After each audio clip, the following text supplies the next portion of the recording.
rolling? Yeah. Great. Hey, this is Christian Buckley at ESPC22. Don't cut me off. Don't cut me off. Hi, this is Chris McNulty from Microsoft. We're here at ESPC22 in Copenhagen, and I'm sitting down with Christian Buckley. Christian, welcome to ESPC22. It's so glad to be here. Yeah, I'm still here too. Yeah, Wait, is that? We're both here. Wait, I think that was your line I'm reading. Still here. We're both still here. We're both still here. So what are you talking about? What is your core message here at the event this week? I think part of it is, I hope that's come through, like, we are so thrilled to be back in live events and just seeing how many folks from the community have come together here. Like, the energy and enthusiasm throughout the week has been tangible and palpable, and it's really something we get so much back when we get to talk and listen to how customers are using things. So I think that's one of our key messages, is that you're back. We're still here, but you're all back. That's right. Yeah. We're both back. Yeah. We're both back. That's why we're here. Yep. This is not the E7 avatars that look so real. No, this is. You're gonna have to explain that. No, but I was just joking about in calls with the MVPs. I'd always talk about how in the avatars that are created, you get the E3 and E5 licenses, but you need an E7. Which are legless, because the avatars in Microsoft Mesh by default are legless. They're legless, but with an E7 license, your avatars have legs, and that's the big push. Neither no E7. I can neither confirm nor deny.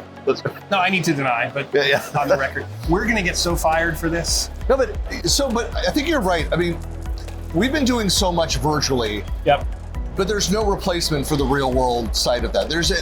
Even if you're doing that, look, there's tons of things that I'm able to do. I'm not having to travel as much as I did. Mm-hmm. However, there's still a need to get out and see people at some point. Absolutely. The kind of attention that people bring at an event like this is very different from virtual events. Like, when I just think from Microsoft's perspective, one of the things that we've seen over the last 3 years, like virtualized or hybrid Ignite, we've had to skinny down the list of sessions. Like, we ambitiously, the first virtual Ignite ever, we basically took the whole idea of like 850 sessions and let's do them all as Teams things, and no one has that much attention. But it's not just that you reduce the number of sessions. Right. You have to reduce the size of the sessions themselves. Right. So you see sessions going for, you're able to go in depth, and there's time to actually ask questions, answer questions. Right. Gone. So now it's like 15 to 20 minutes, 25 minutes at most of these sessions. Plus, it is still business culturally acceptable to say, hey, I'm at a conference this week, I'll get back to you next week. Right. But like, I'm watching a video all week, I'll get back to you next week. No. It just doesn't fly. No. You're answering emails on the side. Well, one thing I will say is that attending especially the Microsoft, the marquee events that are virtual, the backpack feature, to go into the agenda and be like, yes, all of these things, I'm gonna collect them and backpack. I am finding that I'm going back more than ever now, and sessions that I missed or that I watched or even part of it, and I'm going back and watching the recordings more than I was previously. Yep. So I think like the impressions I have here, it's similar to some other events that have come back into like live real world things, is the level of engagement and interest is really high. And what's exceptional, I think, about that is Microsoft has not slowed down during the pandemic. In fact, we've probably accelerated a lot of innovation. And Jeff talked about that in his, Jeff Teeper in his keynote, talked about like the volume of, just in Teams, what was it, 450 changes. But talked about, it's like, he even commented that it seems like every year he talks about, this is our biggest year yet of the volume of change and things, but it's true every time he says it. Right. And in my section of the keynote, like, I had to cover everything that's new in the last 12 months in Viva and Syntex, and just because of the density of things that I oversee, like, we had other folks like take a look at OneDrive and Stream and some of the other areas, and like, we're so close to it, we're a little bit breathless and we have to run through it. What's nice about these events is they're intense, and then you get to step back and like put it in perspective, and also get more meaningful feedback. When like I presented yesterday on Syntex, we get so many more questions. Like, for those of you who have never been to this event, the app that we use to run this event is actually a continuity of the app that we used to run last year's virtual event. And it's funny, I was going into the app this morning and looking at questions I was posing to the organizers last year, like, where are all the questions? Like one of my virtual sessions last year, like we had, I don't know, 54 people online, and had a single question. And maybe your content was just so good, you were answering them all before they could type their questions in. No questions was not a behavior I've seen at any of the sessions I've been in this week, which is wonderful, because that's how we learn. That's, you know, and that's how we help and how we. Now I have to say, you're talking about being helpful, and yet in your keynote, when you list through the things, and at the end you said there's so many different things, isn't it intellectually lazy just to put in the URL, go look up the You should cover everything. Yeah. Rattle them off. Eye chart with every single thing.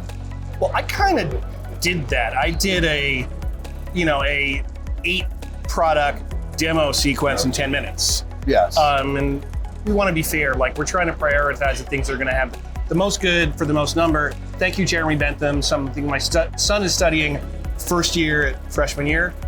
We forgot to share the required reading list, so we're mostly looking at 17th, 18th century political philosophy. We'll be back next year with the test. That's excellent. Can't wait. Are we talking about anything relating to technology? I can't wait for that. World Cup soccer. Yeah. World Cup soccer, nothing controversial. I think here in Denmark, they're going to get into the knockout round with a match that's starting, I believe, at 2 p.m. So this conference may end early. I did watch the end of the U.S. knockout Iran in that as well. So. Yep. It's really interesting. You know, as an American, we get to pretend we pay attention to soccer every 4 years. Yeah. You just call it soccer. See, that's the first problem. It's football. It's kickball. Okay. Okay. Yeah. But, agree to disagree. I'm a basketball guy, so sorry. Yeah.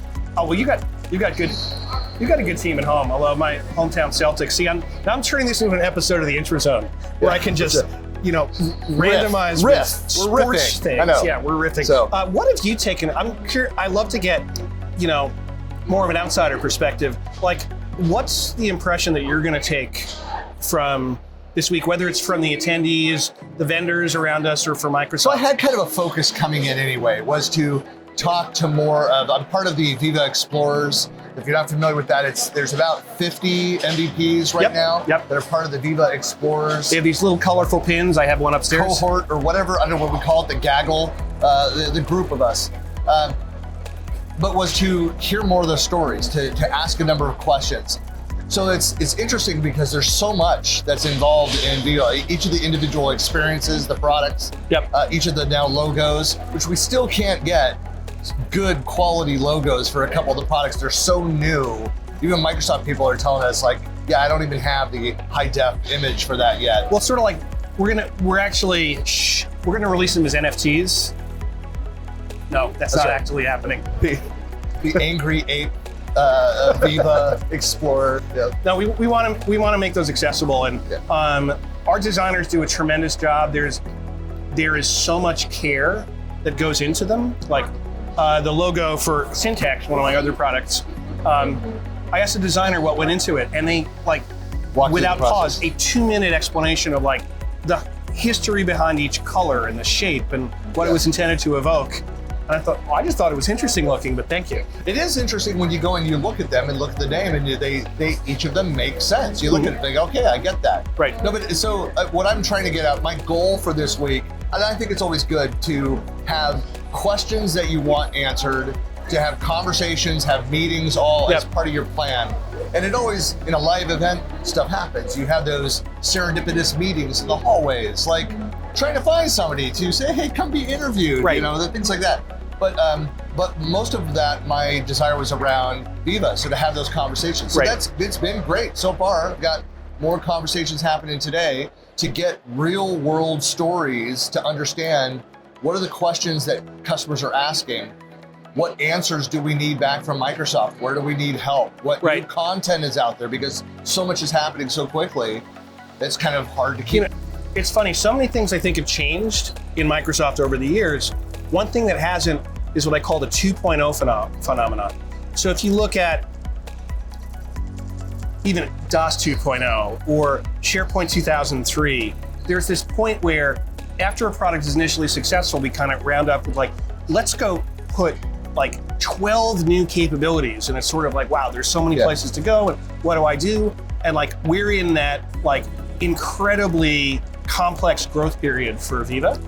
You know, and then there's another iteration that will come where like all those different streams of creativity get fused into things that are even more powerful and more uplifting. So hopefully we'll be back here for that next year. One of your goals should be, of course, getting one of these Syntex branded pins. I have one already.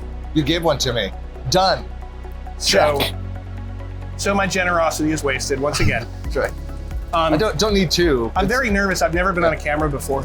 It's nerve-wracking. Well, Chris, really appreciate your time jumping over. I know that you've got booth duty over in the Ask the Experts. Do I? Yes, I do. That's where I found him. So, but I think you were wandering. Alone. That's right. But thanks so much for your time. Thanks. Great to see you. Right.